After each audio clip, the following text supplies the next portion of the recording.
Hey, this is Stacy from Let's Cook, y'all. Welcome back to our channel. If you're new, welcome. We're so glad you're here. We hope you enjoy these recipe videos as well as our weekly What's for Dinner, grocery hauls, and other content on our channel. And maybe you'll consider hitting that red subscribe button. We are back with a brand new cooking video.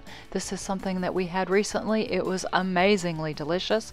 It's called Philly Cheesesteak Sloppy Joes, and we're going to show you how we made it and the recipe we followed.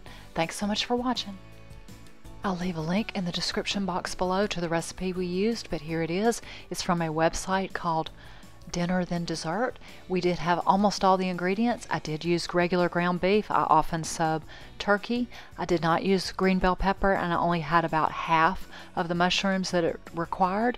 I know Philly cheesesteak, you probably need the bell pepper and the mushrooms, but you work with what you've got. I did have all the other ingredients, and I had gone ahead and made up some beef broth using some bouillon. So let me show you what we did. I take my cast iron skillet, and you do need cast iron for this one. It helps get a good crust on the meat. I got it heated up, and I go ahead and brown off my ground beef, and I did use organic for this recipe.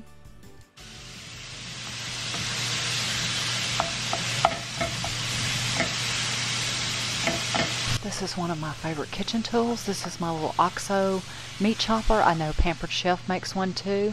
It's invaluable to me when I'm browning ground meat or ground turkey or ground chicken. I'm continuing to let the ground beef try to brown. The recipe was real specific about trying to develop a deep crust on at least half of it.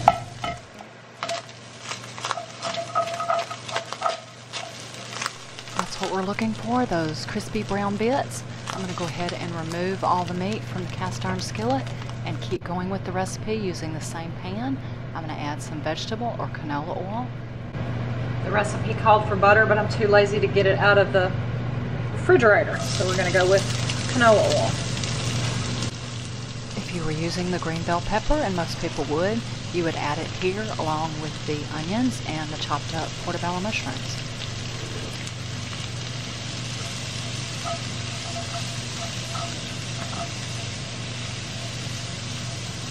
I decided to stick to the recipe, and I did add a couple of pats of butter.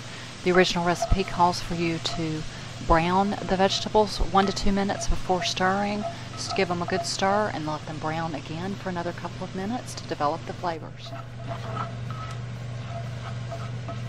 After about 4 to 5 minutes, or once your bell peppers, onions, and mushrooms are brown, we will go ahead and add the ground beef back in and mix it all together really well.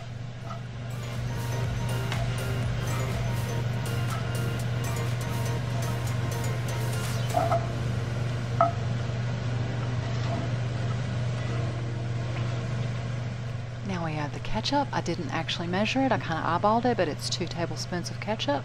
We'll add 1 tablespoon of Worcestershire sauce, and to me you can't add enough Worcestershire sauce with beef. A good amount of kosher salt and black cracked black pepper. I believe the original recipe calls for about a half a teaspoon of each of those.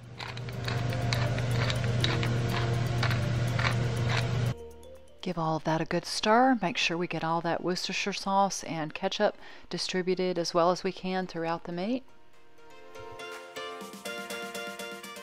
I mixed up 1 cup of beef broth. I used my glass Pyrex measuring cup, put 1 cup of water and heat it up in the microwave till it's boiling, and then I put in 1 teaspoon of Better Than Bouillon beef paste. To that mixture I added 1 tablespoon of cornstarch and mixed it together to make a slurry. You incorporate this with the meat. I did it about half a cup at a time. I wasn't sure it needed the whole thing, but it ended up needing the entire 1 cup of broth and cornstarch.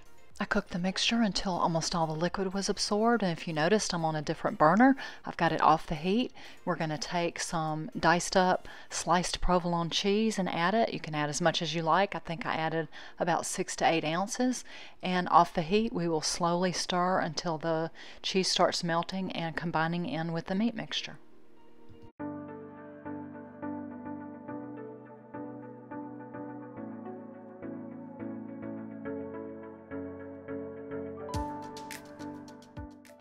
So drum roll please. This is a cast iron skillet of some cheesy, beefy goodness. These are Philly cheesesteak sloppy joes.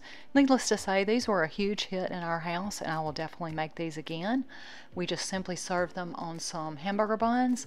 I did some fries in the air fryer, and trying to be a little bit healthier, I made some homemade ranch and cut up some crudité on the side, in which we just had sandwiches, fries, and vegetables. It was a delicious meal. Hope you've enjoyed this video. As always, thanks so much for stopping by and watching. Have a wonderful and truly blessed day, y'all.